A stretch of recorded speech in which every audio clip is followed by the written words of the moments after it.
Okay, so continuing on with the optional prerequisite section of the course. So let's create a human object, another one. His name is going to be Joe, and we can say new human, just like that. Notice what I did here. I created a variable as well as assigned the object on the same line. So I just wanted to show you that variation, that you can do that on the same line. Up here we split it up into two lines. We're doing it in the same line here. Both ways are fine. So I'll just fill this out with some information. Alright, so I filled that out. Now we can ask Joe to speak. And when I run this, we will see both Tom and Joe speaking. So this is what happens when Tom speaks, and this is what happens when Joe speaks. And that behavior is defined in the class itself. So if we go to the human class, it's defined here. And we're invoking the method on the human objects. Now keep in mind that both Tom and Joe are different software objects. They have similar behavior and characteristics as defined in their class, but they are completely separate objects. So to summarize, we use the human class's constructor to create two human objects. And we assign those objects to variables, right, of type human. So this is a variable, right? And oftentimes it's people just shorthand it and call it an object, but in reality, this is a variable.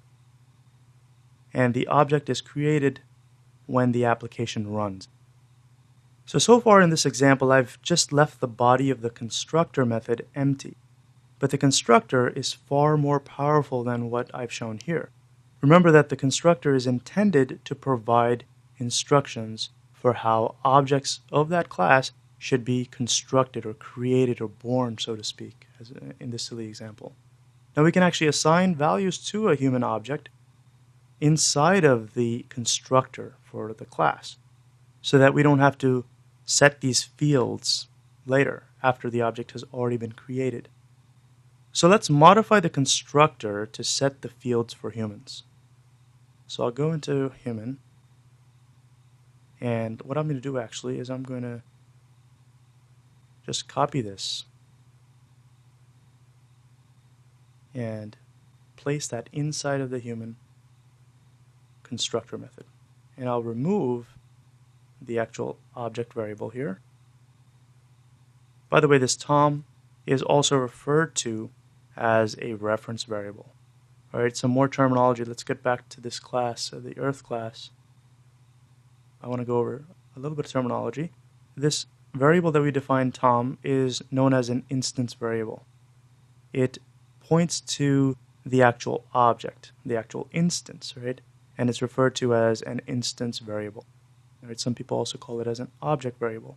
But it's important to keep in mind that this is just a variable, and the actual object is created when this statement is executed.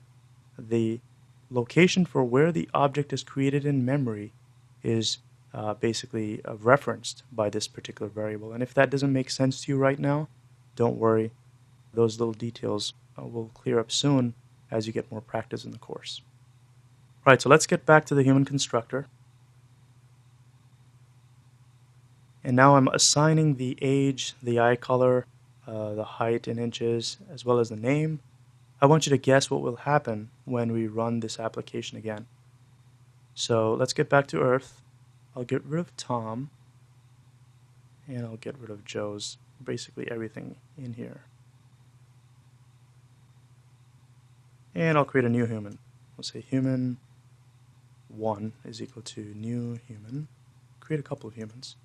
Human 2 is equal to new human. 3.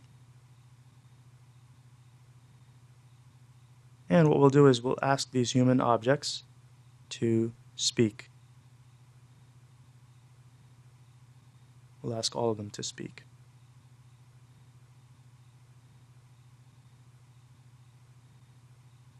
Now when I run this, can you guess what will happen?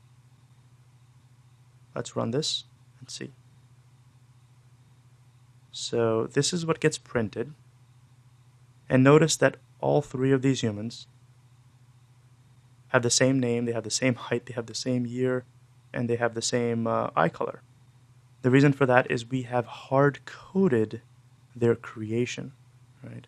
In the human class, in the constructor, we are assigning values to the fields that belong to those objects. So we have basically initialized these objects with the same exact values. Now, my question to you is, does that mean that they're the same object? Of course not. They're completely separate objects. Just because they have the same values assigned to the fields doesn't mean that they're the same object. They're three independent objects. Because we have this new human being repeated 3 times. So that means 3 objects were created. These are variables pointing to the object. And then we're asking these variables to, hey, the object that you're pointing to, make it speak.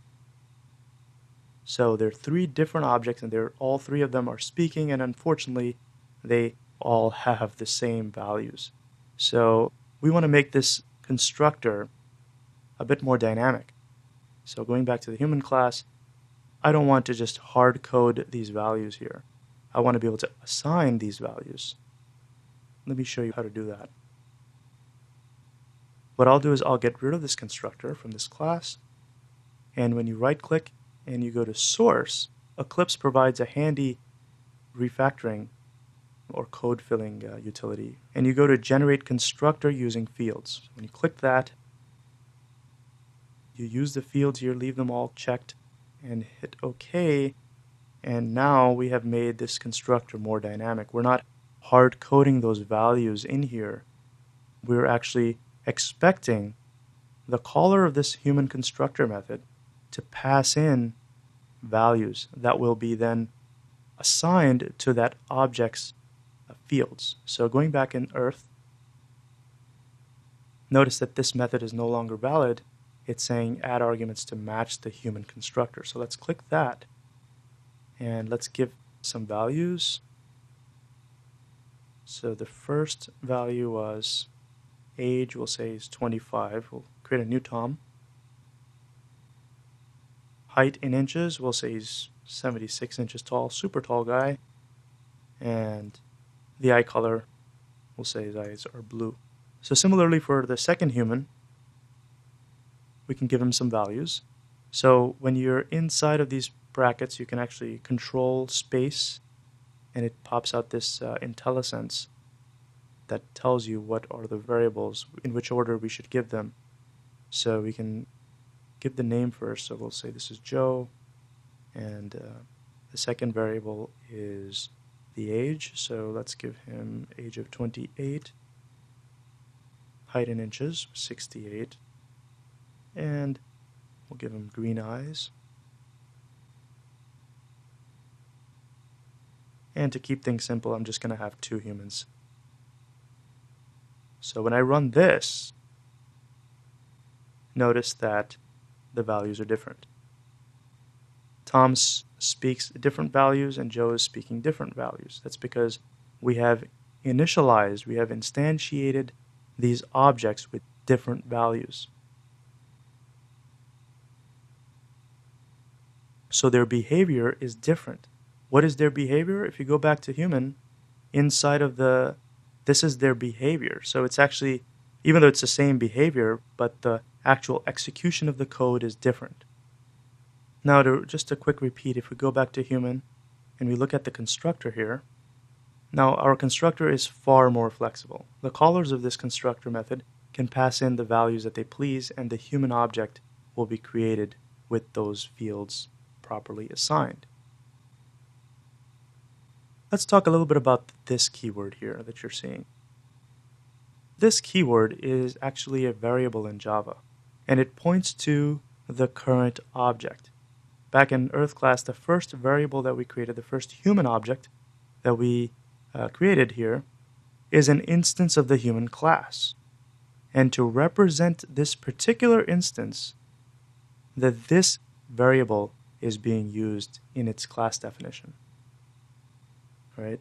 So in short, this keyword is actually a variable that references this particular instance. And during this execution, when this line is executing, the this variable is pointing to this object. Now don't worry if that sounds a bit confusing.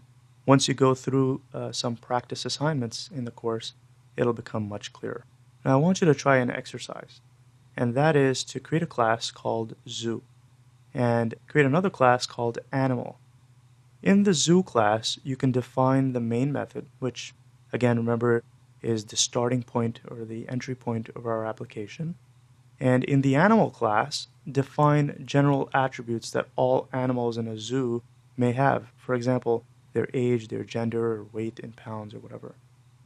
Along with these fields, also define behaviors that all animals can conduct at a zoo, such as eat or sleep. After defining the specification in the class, create 3 instances of the animals. So basically 3 animal objects in the zoo class's main method, right? And invoke their eat and sleep methods. Play around with this. Be creative. Create 2 other classes for bird as well as fish, and give them methods like fly and swim. And create those objects in the zoo class as well. All right, so try that out on your own first, and then move on to the next lesson, this next prerequisite lesson.